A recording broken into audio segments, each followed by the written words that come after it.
সেই বিষয়ে কিছুই বলিনি। আর সেই আয়াতের সংক্ষেপ কথা আপনাদেরকে বলবো। আল্লাহ পাক সুবহানাহু ওয়া তাআলা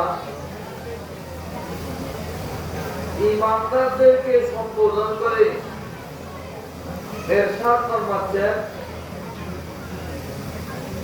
ওয়াজকুরু নি'মাতাল্লাহি আলাইকুম ইয কুনতুম আ'দা ইলা আখিরিল আয়াত। এই জঙ্গল শরীফপুর যেখানে বাকলুকের বসবাস ছিল, 300 জন্তুর বসবাস ছিল, এই জায়গায় আমরা যে জিকরে মুস্তাফা সাল্লাল্লাহু আলাইহি ওয়াসাল্লামের সুযোগ পেয়েছি, এটা কি খুশির বিষয় না পেরেশানির বিষয়?